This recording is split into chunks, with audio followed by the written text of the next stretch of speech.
channel Madhav Microbiology. Myself Harshita Keharwal. So after very long time again I am back with my new video. So the topic which I have think about to introduce through my video, and that is very interesting. Actually I am going to relate it with my previous video. So as you know that I have uploaded the video RBC cell, that is just a concept what is RBC cells and what we literally relate to it.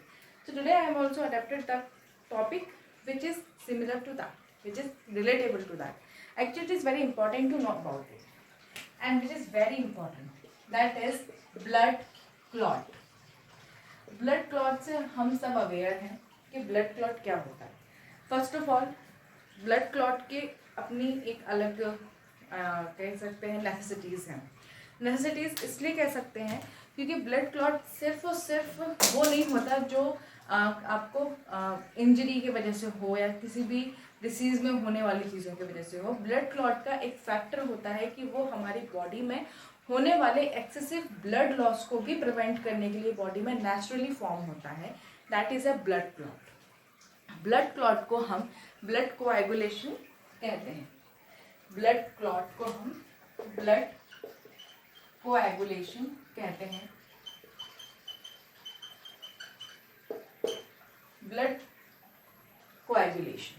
Coagulation से हम ये समझ सकते हैं कि blood का कोई एक ऐसा प्रोसीजर जिसका बार बार फॉर्म होना, ताकि हम एक्सेसिव ब्लीडिंग या एक्सेसिव ब्लड को हम लॉस होने से बचा सकें. सबसे ज़्यादा क्या होता है जब कोई किसी भी तरीके की कोई बॉडी में इंजरी होती है, तो जब एक्सेसिव अमाउंट में ब्लड लॉस होता है तो हमें ये पता चलता है there is a kind of clotting inside the vessels.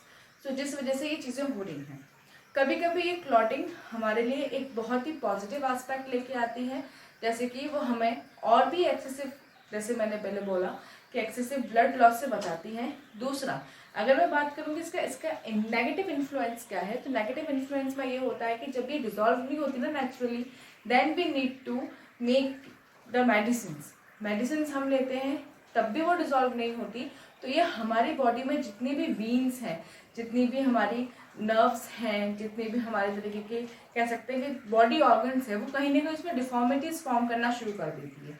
And जब वो डिफॉर्मिटीज़ फॉर्म होती हैं उस टाइम पे जो हमारा बॉडी में एक जो सीधे एक बॉन्ड जाती है, जिसके वजह से एक स्पाइनल कॉर्ड से सीधे अटैच होते हुए एक नर्व जो ब्रेन में जाके अटैच होती है, या कह सकते हैं उसमें ज्वाइंट होती है, अगर उसमें वो फॉर्म हो जाए तो there was a death of that person. तो इस तरीके से इसकी कुछ नेगेटिव इन्फ्लुएंस हैं. जैसे कि हम जानते हैं कि ब्लड के अंदर प्लेटलेट्स होते हैं, प्लाज्मा होती है. प्लेटलेट्स क्या करते हैं, ये डिसॉल्व करते हैं क्लॉट्स को. एंड जो प्लाज्मा होती है ये क्या करता है, ये प्रोटीन है एक तरीके का. It is a protein of the blood. सबसे पहले जैसे कि मैंने बोला कि इस तरीके से इन्फ्लुएंस होता है. अब बैक टू द पॉइंट, जैसे कि बहुत सारे हमने केसेस देखे हैं कि पेशेंट्स होते हैं जिनको हार्ट प्रॉब्लम होती है, कहा जाता है कि ब्लॉक है. कभी कभी ये भी होता है कि आर्टरीज का भी क्लियर आता है. तो मेन रीज़न क्या है, जैसे कि हम जानते हैं कि हार्ट जब ब्लड पंप करता है तो डीऑक्सीजनेटेड ब्लड को वो बाहर करता है, ब्लड बाहर जाता है. जब वो डीऑक्सीजनेटेड ब्लड बाहर जाता है फिर से वही साइकिल वापस आती है. हार्ट सारे जितना भी ब्लड है सारे बॉडी पार्ट्स को दे देता है. फिर जितनी भी ऑक्सीजनेटेड ब्लड है वो सब में चला जाता है, और जो डीऑक्सीजनेटेड है वो वापस आ जाता है. इस तरीके से पूरी साइकिल चलती रहती है. उस दौरान अगर किसी भी तरीके की अंदर वीन्स में कोई भी क्लॉट फॉर्म हो रहा है, suppose it's a blood vessel, ये एक ब्लड वेसल है, और इस ब्लड वेसल में किसी भी तरीके की कोई क्लॉटिंग है, यहाँ पे पहले ये क्लॉटिंग है, अगर ये नेचुरली डिसॉल्व नहीं होगा, समझ लीजिए नेचुरली डिसॉल्व नहीं हुआ, तो ये क्लॉटिंग बढ़ जाएगा. धीरे धीरे धीरे धीरे इतना बढ़ जाएगा कि जो इसकी दोनों साइड्स हैं वेसल्स की, जो वेसल्स की दोनों साइड्स हैं, इसमें जब ये बीच में बिल्कुल ऐसे आ जाएगा तो फिर कोई भी चीज़ होगी, किसी भी तरीके का इसमें कोई भी ब्लड इसके आगे जा ही नहीं सकता, बिकॉज ये पूरा यहाँ पे स्टिक हो चुका है. जब ये क्लॉट यहाँ पे हो जाएगा तो यहाँ पे कुछ जा ही नहीं सकता, जो जाएगा वो यहाँ तक जाएगा। तो जब ब्लड आगे तक जाएगा ही नहीं तो बॉडी में हार्ट पंप कहाँ करेगा। तो जो ब्लॉकेज होने के रीज़न होते हैं वो कहीं ना कहीं ये भी होता है कि आपका ब्लड क्लॉटिंग का प्रॉब्लम है। साथ ही साथ में जैसे कि ये यहाँ पे इसके आगे नहीं जा सकता, तो ये क्या कहलाएगी, डीप वीन थ्रोम्बोसाइटिस, थ्रोम्बोसाइटिस, DVT। ये एक बहुत ही कॉमन से होने वाली ब्लड क्लॉटिंग है जिसमें 9,000 करोड़ सिटीजन्स इन यूएसए उनके अंदर ये क्लॉटिंग पाई गई थी, जिसके बाद में इसके ऊपर काफ़ी रिसर्च हुआ, तब ये जाके इस क्लॉटिंग की क्लियरिफिकेशन आई। जैसे मैंने इसमें बोला कि जब ये दोनों ही नर्व्स इसमें आ जाएंगी तो ब्लड आगे जाएगा नहीं, तो बॉडी में सिस्टम नहीं फ्लो करेगा। अगेन इसी चीज़ को रेफर करते हुए मैं बताऊं, अब जैसे कि इसमें जब मैंने बोला कि इसमें वेसल में ये स्टिक हो गया, इस तरीके से ये स्टिक हो गया, तो जब इसको डिसॉल्व करने के लिए कुछ तरीके होते हैं। जैसे कि एक होता है मेडिसिनल, अगर हम मेडिसिनल की बात कर रहे हैं तो उसके लिए जो आएगा, मेडिसिन के लिए आएगा एंटी कोएगुलेंट। एंटी कोएगुलेंट में मेडिसिन इसको डिसॉल्व कर देगी। एंटी कोएगुलेंट के बाद आता है थ्रोम्बोसाइटिस, थ्रोम्बोसाइटोसिस। इसमें हमने क्लॉट फॉर्म होने से बचाया। एंटी कोएगुलेंट्स में क्या है, प्रिवेंट करेगा, प्रिवेंट फ्रॉम ब्लड क्लॉटिंग, इसमें ये ब्लड क्लॉटिंग से इसको प्रिवेंट करेगा। और थ्रोम्बोसाइटोसिस में डिसॉल्व करेगा के ब्लड क्लॉट को। फिर तीसरी, ये जो मैं बता रही हूँ ये उसको ट्रीट करने के मेथड्स हैं, treatment of blood clot, dissolve करेगा ब्लड क्लॉट को। दूसरा आता है, तीसरा है वो है कैथोड डायरेक्टेड थ्रोम्बोलाइटिस। ये एक तरीके का प्रोसीजर है, जिस प्रोसीजर में ये एक तरीके का प्रोसीजर है सॉरी। इस प्रोसीजर में क्या होता है कि जो एक इक्विपमेंट का यूज होता है, इक्विपमेंट कह सकते हैं या कोई भी तरीके का कोई भी एक ऐसा डिवाइस कह सकते हैं, प्रोसेस होते हैं जिसमें एक इक्विपमेंट लेते हैं एंड उसको डायरेक्ट जहाँ पे भी आपका क्लॉट है, जहाँ पे भी क्लॉट है वहाँ पे उसको इंसर्ट किया जाता है। और जब उसको इंसर्ट किया जाता है, इंसर्ट करने के बाद उसको वहाँ से रिमूव कर दिया जाता है। I show you through the diagram so you may understand it betterly. उसको आप आसानी से समझ जाओगे। Sometimes you can't understand why properly. Suppose it's a blood vessels and इस ब्लड वेसल्स में यहाँ पे एक क्लॉटिंग है, ये एक क्लॉटिंग हो गई। अब इस क्लॉटिंग के पास में एक वो चला गया इक्विपमेंट। अब ये कहाँ पर है, यहाँ पर है, तो इसको यहाँ पे इंसर्ट किया जाएगा एंड इसको स्लोली यहाँ से निकाल लिया जाएगा। तो ये कहलाएगा एक कैथोड डायरेक्टेड थ्रोम्बोलाइटिस, एक तरीके का इसको हम प्रोसीजर कह सकते हैं। फिर एक चौथा तरीका है इसको करने का, वो है thrombectomy. It's a different thrombectomy. Directly मैं इसको सर्जरी कहूँगी क्योंकि सॉरी डायरेक्टली ये एक सर्जरी कहूँगी, ये सर्जरी है, it's a surgery to remove clot. अब जैसे कि हम जानते हैं कि ब्लड पंप करता है हार्ट, उसके बाद सब पूरी बॉडी पार्ट्स में देता है, लंग्स में देता है, सब जगह देता है। ऑक्सीजनेटेड ब्लड देता है, डीऑक्सीजनेटेड को बाहर करता है, जिसकी जरूरत है उसे अंदर, जिसकी जरूरत है उसको बाहर। लेकिन जब ये आर्टरीज का क्या काम होता है, अगर आर्टरीज में कोई प्रॉब्लम है तभी तो हार्ट में प्रॉब्लम होगी, तभी ब्लड क्लॉट्स की चीज़ें क्लियर होती हैं। सबसे पहली चीज़ ये, अगर आर्टरीज में कोई सी भी तरीके की कोई प्रॉब्लम आ रही है, आर्टरीज में कोई प्रॉब्लम आ रही है, वीन्स में कोई प्रॉब्लम आ रही है, तभी पंप आउट करने में एंड ब्लड को सर्कुलेट करने में प्रॉब्लम होगी, जो कि बहुत ही इम्पॉर्टेंट है। साथ ही साथ में जब भी आपने देखा होगा समटाइम्स जब आपका ब्लड प्रेशर चेक करता है doctor, why they need to check blood pressure, कभी सोचा है?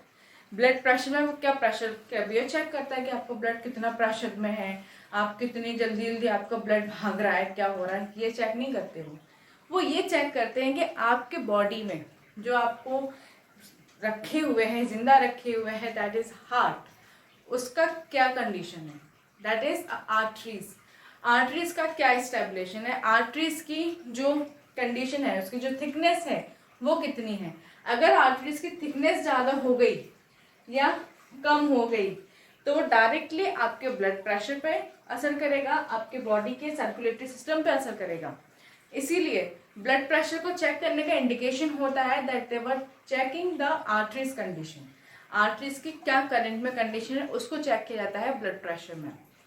इसके बाद आते हैं what are the factors which may be associate to the blood clotting. Blood clotting के फैक्टर्स क्या हैं जिसकी वजह से ये हो सकती हैं। फैक्टर्स तो बहुत सारी चीज़ों के होते हैं बट फिर भी some of them are first of all, जैसे कि आपका लॉन्ग इलनेस, नेचुरली डिसॉल्व ना होना क्लॉट का,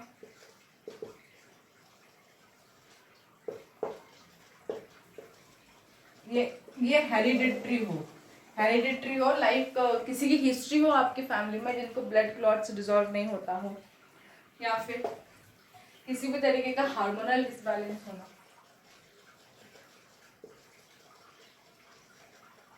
ओबेसिटी, अगेन ओबेसिटी और एंजाइटी एनीथिंग, और बॉडी का बहुत ज्यादा बैक पेन होना, बॉडी में बैक पेन होना, स्वेलिंग रहना, एंड प्रेगनेंसी में भी चीज़ें होती हैं,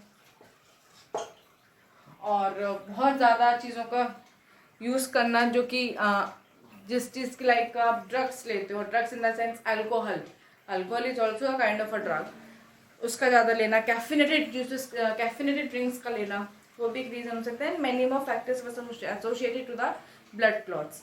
नाउ ये हो गए फैक्टर्स। अब फैक्टर्स के बाद आते हैं कि व्हाट आर द रिस्क क्या है या इसके सिम्टम्स क्या हैं। तो इसके सिम्टम्स कौन से हैं वो मैं बताती हूँ। सिम्टम्स आर चेस्ट में एंड अपर पोर्शन में पेन रहना, पोर्शन में पेन, स्वेलिंग, ब्रीथिंग करने में प्रॉब्लम, ब्रीथ का शॉर्ट होना, थर्स्टी रहना, दैट इज प्यास ज्यादा लगना, साथ ही साथ में इलनेस, थकावट महसूस करना, दैट इज फैटिग्यू, डिजीनेस, बेहोश हो जाना,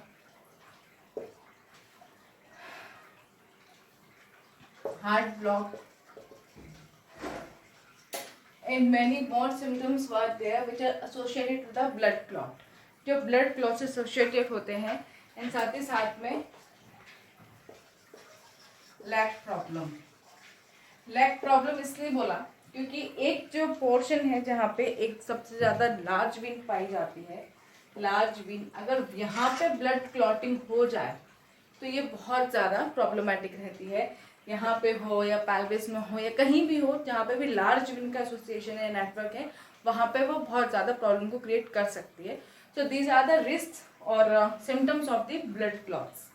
अब आते हैं जिससे मैंने पहले बता ही दिया कि उसको हम कैसे ट्रीट कर सकते हैं। ट्रीट का मैंने आपको बता ही दिया है last the topic, so you can easily understand why I choose blood clot. As we know कि ब्लड क्लॉटिंग से हम ये सब जानते हैं कि अगर किसी भी तरीके की क्लॉटिंग फॉर्म हो जाती है inside the vessels, inside the any of vein, किसी में भी, तो वो कहीं ना कहीं डिफॉर्मिटीज लाती है। डिफॉर्मिटीज इन द सेंस कि वो जान भी ले सकती है या कोई भी अदर चीज़ें हो सकती है जिससे कंडीशन बहुत ही सीवियर हो सकती है, बहुत ज़्यादा प्रॉब्लम कर सकती है। जैसे एब्डोमेन में पेन होना या आपके बैक में पेन होना या किसी भी चेस्ट पोर्शन में ब्रीथिंग में problem, dizziness, fatigue, many of the things were there which is associated to the blood clotting. So I adopt this topic to you for relate with the topic which I earlier discussed, that is RBC cell, because it's a very important to know each and every point which are very important in a medicinal aspects or in the general awareness. So that's why I include this topic to convey. So I hope you like my video, and please like my video if you really like, and please subscribe my channel if you not subscribe it yet, and give me all your comments, because all your comments and all your suggestions give me more thoughtful things to think and give a topic about. So I hope you may help me in this. So I hope you all are happy and well. So stay tuned and meet you in the next video. So thank you so much.